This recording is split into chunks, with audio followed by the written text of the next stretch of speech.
welcome. Umoja TWO TV. I'm Coach Danzy, alongside my partner, Coach Fuller. Coach, we're back again. We're back again, Coach. We're in Albany, Channel Albany, Coach. Getting it done. 1301 on Spectrum. All right. So, Coach, we got a lot of stuff to talk about here today. I'm going to do the gamut. You know what I mean? Yes. So, before we get started, though, anything interesting going on with you? Anything like that?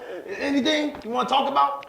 Nah, I'm good. I'm just ready. I'm ready to get at somebody. Okay. That's all I'm saying. I'm just ready to get at somebody. So we're gonna roll a rock. What you got, Coach? This is our segment called Rolling the Rock. So we're gonna start off, Coach, with that game the other night with Duke and Kentucky. Zion Williamson, the Reddick kid, and I mean Barrett is the kid that had the most points, man. Coach, what are your thoughts? Oh man, Coach, the game was. Thank you. Love this thing. Wow. But the game was started out to be a pretty good game. Then Duke just came in this flooded the gates, Coach. I mean, it was just over. I think he scored over 100 points against a team like Kentucky. I know. It had to be Calipari's worst loss of his career. Yeah. Maybe going back to Massachusetts when he coached there, the Minutemen. I mean, Coach, that was disgusting. And the crazy part about it is those guys are ranked number 4 in the nation, and they had like the second highest draft class. So they weren't putting out like mediocre players. No, you know what I'm saying? I mean, it's Kentucky after all. You know what I mean? That gets been the number 1 recruited class, in a while. But that kid Zion Williamson, I was watching that, Coach, and what I said was I wanted to tweet and say, well, this is probably the first time in history that a kid can play one game of college and then sign NBA like the next day. like this kid shouldn't even be playing college ball no more after that. Like it was ridiculous. Wait, so you saying he's polished already? He's professional already? I mean, he got all the tools to go to the next level right now? What I'm saying is he's definitely the epitome of a man amongst boys in college basketball right now. And when you look at LeBron coming straight out of high school into the NBA, 6'8", 260 or whatever, this kid is 6'7", 270, pure muscle. He got more Diddy than LeBron had coming out of high school. His 40-inch vertical is ridiculous. Like all the attributes that LeBron had going in the NBA, this kid can pass the ball as well. So yes, I think, like I said, I would have tweeted and said, yo, tomorrow, pack your stuff up from Duke. Coach, I was very impressed with his jump shot. His Coach. pull-up game was nice. His long range was nice. He'll bully you in the post going to the rack. Real Real talk. And you already know about explosive hops, Coach. You already know about that. You know what I mean? It was just one game. Right. So I don't want to be hyperbole here. That's your word. You like to use hyperbole. I don't want to be hyperbole here, Coach. I mean, obviously they were the better team. Yeah. Going against Kentucky. You know what I mean? So I don't want us to, say this guy's a savior or he's the epitome of what a guy come out of college is after one game. I mean, come on. Plus, he got some studs with him, too, make him look good. No pressure. Coach, imagine you can play with those guys and you be wide open and shots. You kidding me? When you got those type of guys with you, Coach, you're going to have open shots available for you. Coach, you're making it seem like this guy was on the wing or something getting fed the ball. This guy was bringing up the rock. I seen him hit the guys with a couple Diddy here and there, get to the Baja. I'm looking at this kid, I'm going in amazement. Like I said, I don't care about all that hyperbole, what you want to say. I said, I wanted to tweet right after that game, this kid should sign with an NBA team tomorrow. He shouldn't even play college basketball anymore. Yeah. Coach, we both like the kid. Absolutely. You know what I mean? I think he will do well at the next level, no question about it. Now, you got R.J. Barrett, Coach. He played a fabulous game. I like his skill. He's not as aesthetically pleasing as a Zion. Right, You know what I mean? right. I seen him going to the hole a lot of times, jump up the wrong foot. He didn't look aesthetically as pleasing. But he has the tools as well. Absolutely. He reminds me, I forget this kid's name now. Well, he used to play with Golden State. Now he's with I believe with Minnesota. Golden State traded him after they won the championship. I'm throwing this at you real quick. You are coming at me real quick. He reminds me of his type of game, like a stick figure almost a little bit. You know what I mean? Okay. But he has explosive hops.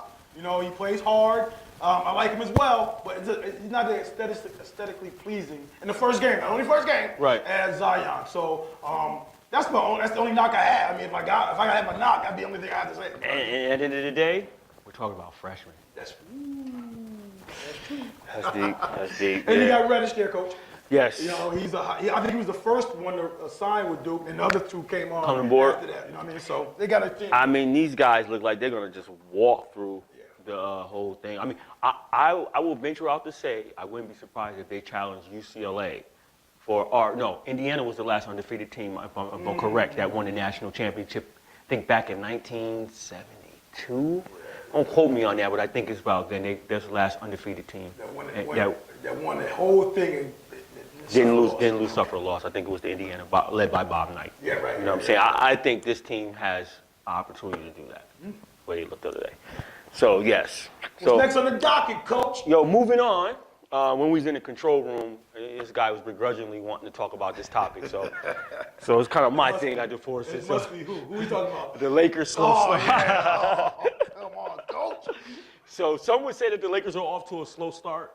That's putting it lightly. But Go ahead. I mean, that's putting it lightly. I mean, I really don't have much to say about that. I mean, when you want to talk about teams that are not doing good, we could have that discussion. I mean, why waste our time with that? I mean, you got LeBron over there. He's nice to talk about. You know, you got the ball kid over there. You got a lot of externals going on with him, with his father. That's something to talk about. I mean, you got Ingram, who's over here snuffing Paul for one of the first games of the season. That's something to talk about. I mean, you got Rondo, who got in a fight as well.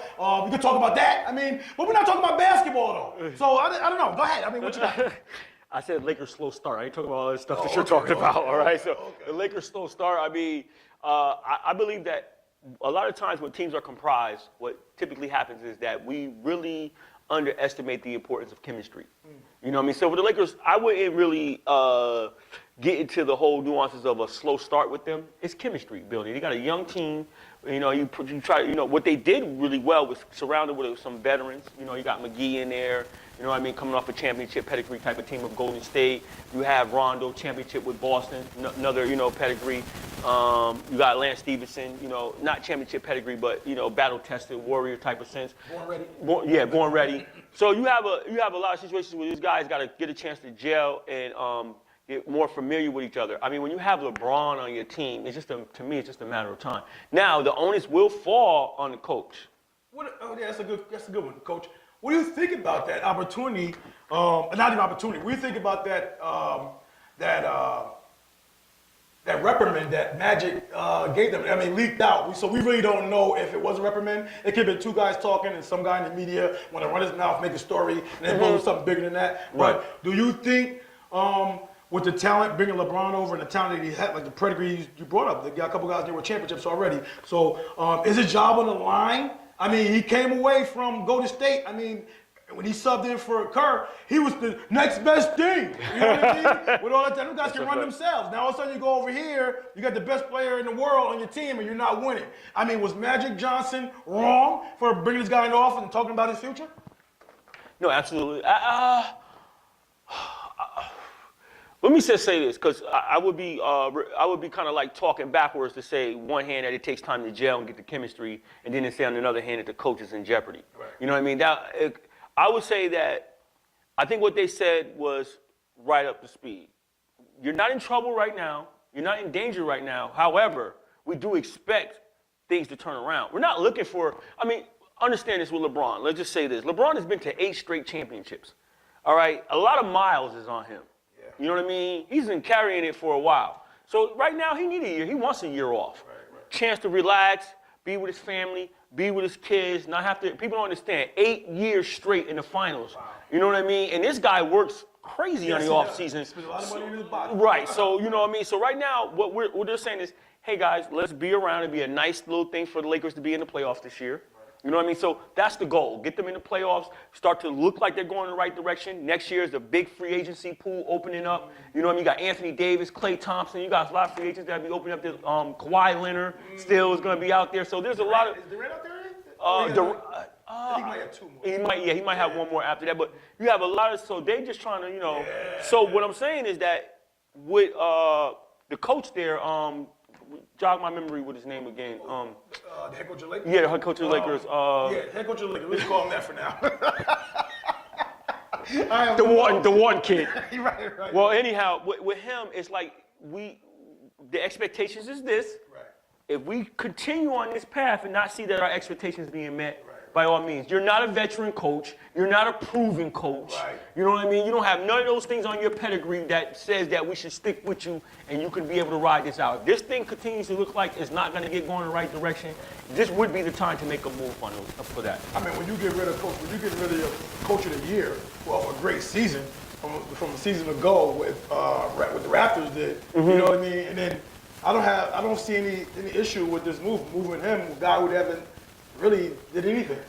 Well, we know how this goes. He would be the sacrificial lamb easily, and nobody would have no problem with that. You're not getting rid of an icon if it comes to that. You know what I mean? People would not even lose sleep over it. Right. You know what I mean? They would be looking like, okay, who can we get? Then the Phil Jackson rumors are starting, all that old stuff will start again probably. But yeah, they wouldn't even blink an eye having to get rid of that guy. So what's next, Coach? We talked enough about the Lakers now. There's no more Lakers rest of our broadcast, okay? Oh, well, here's the thing. This guy, I'm not a Laker fan. I was a Kobe guy. But anyhow, so we want to go switch up gears a little bit, talk about running up the score. That's something that you see a lot in sports where people have different opinions on that subject. Or running up the score when it seems like a team is still pressing, team is still very, after it, still maybe even have their starters in or what have you. What is your thoughts on running up the score?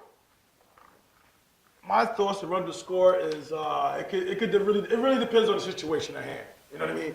You got some blowouts that happen, Coach, and you got those guys on the end of the bench who don't have an opportunity to play much, and they want to showcase their skills. They want to show the coach why they deserve some playing time. You know what I mean? So for those guys to come in and then back in the old Albany High days, Coach, when you got guys that sit on the bench can be starters anywhere else in the area. Absolutely, you know what I mean? definitely. So those are the type of guys you might have on the bench, Coach, coming in a blowout. You're gonna tell them guys not to shoot.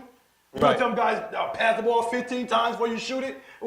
These guys work hard in practice too, like the starters do. Why not let them rock out? You know what I mean? Absolutely. So, but situations where that's not the case. You know what I mean? Where coaches are just trying to put it to a team because they have a personal vendetta with another coach or something like that. So that's my stance. Okay, it's funny because my perspective has changed over time with this. Because when we were part of doing the AAU and we got those insurmountable leads or what have you, we would kind of like pull back and things of that nature. And I used to think, that's the gentleman thing to do and so forth and so on.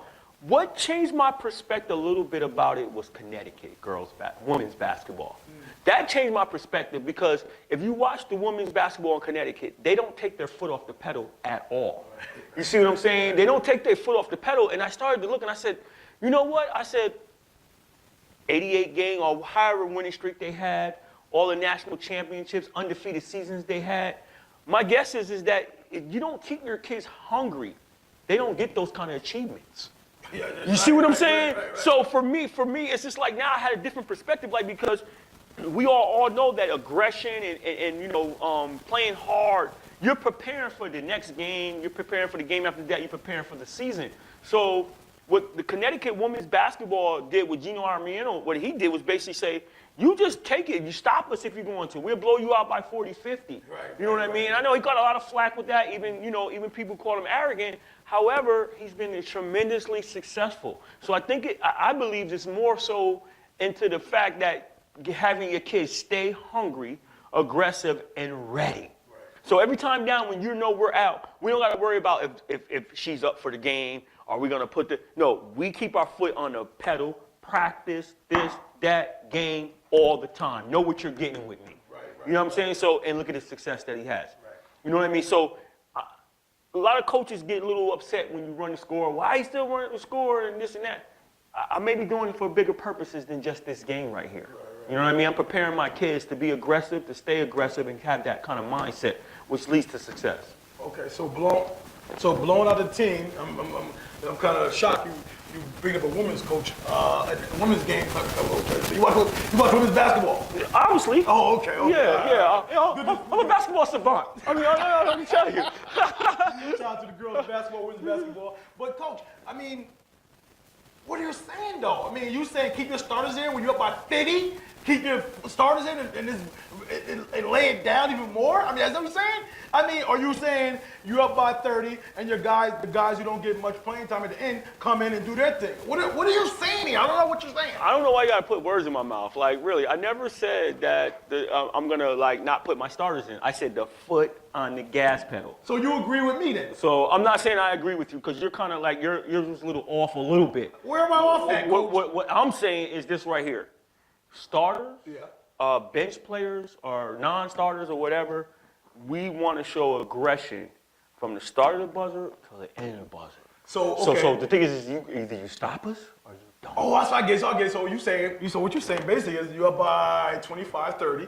You put your starters on the bench, and you let the non-starters get in there and rock out. Rock out. Oh, so you said exactly what I said. Rock out. Okay, all right, thank you very much. What's next on the docket? My thing is this right here. Even if starters stay in, you got to stop them. Let's go. I mean, it's something to be said about giving people playing time. But my starters are still in. I elect to do that. You don't know what I may have going on and what I'm preparing for. But that's what coaches probably reason to keeping their starters in for since they started playing basketball. No, but people don't. No. What I'm saying is that, like I said, Geno Auriemma caught a lot of flack. Right. Consider being arrogant. He runs a score up. He does this. He embarrasses other programs and this and that and the third. Right. However, look at what his success has been.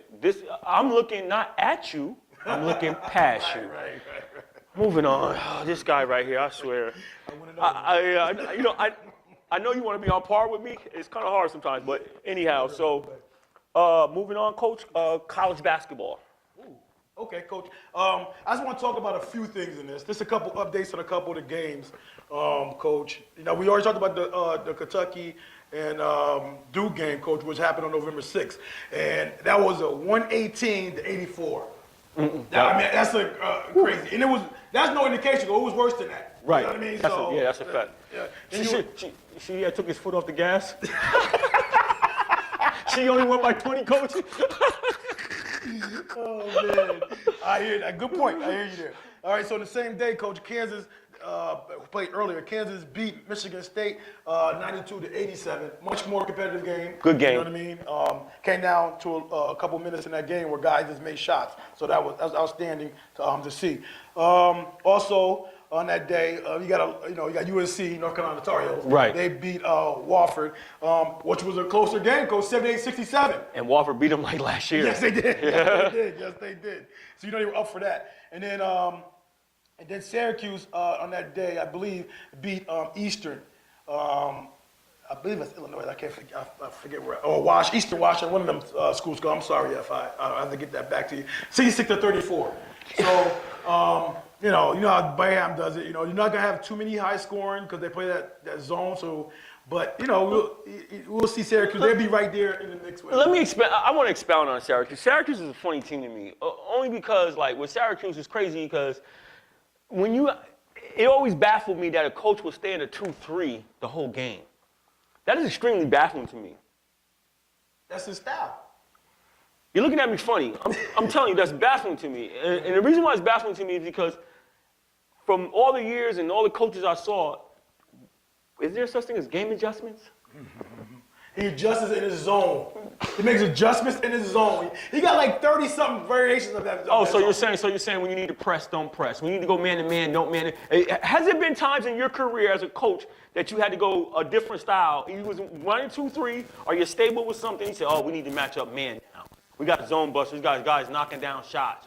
Or we need to go press up. Because, I mean, is there different times when you want to go to different sets or different defensive sets? Okay, so I mean, just for the record now, I have seen Bayham go man-to-man.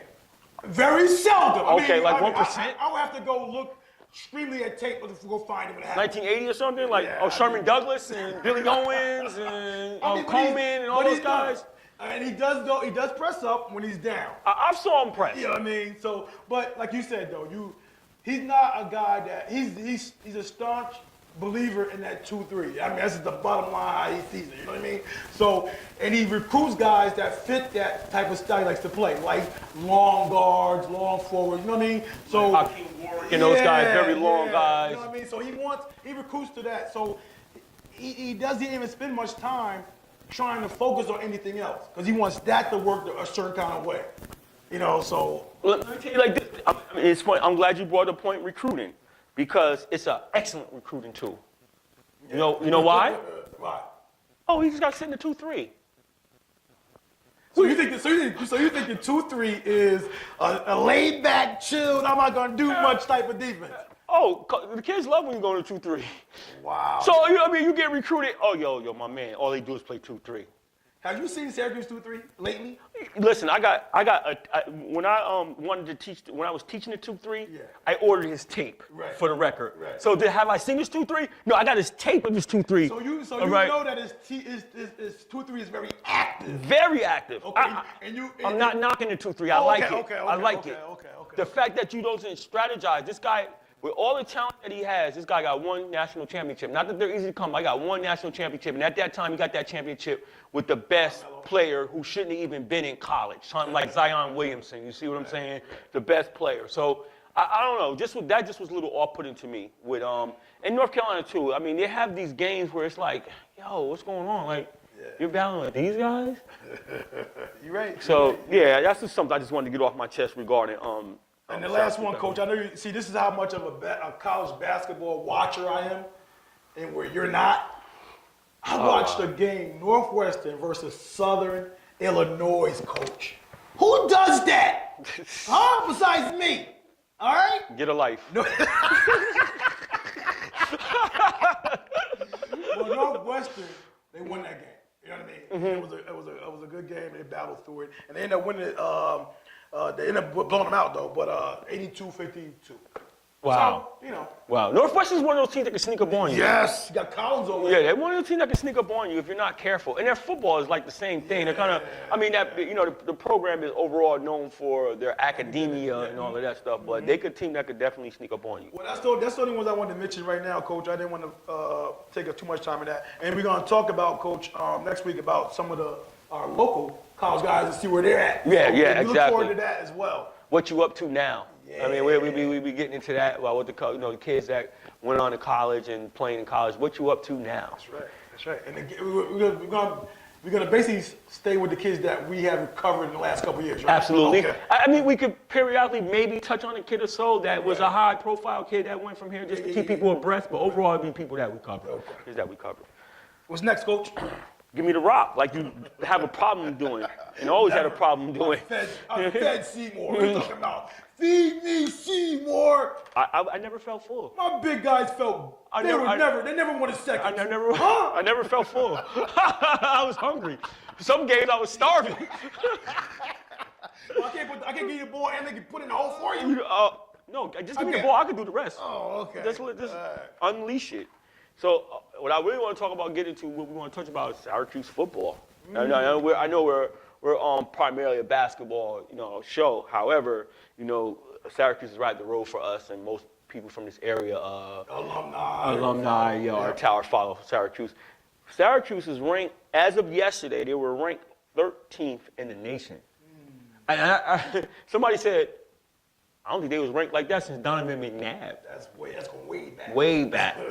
So I want to give a shout out to Syracuse football team and Dino Barbers, the head coach out there.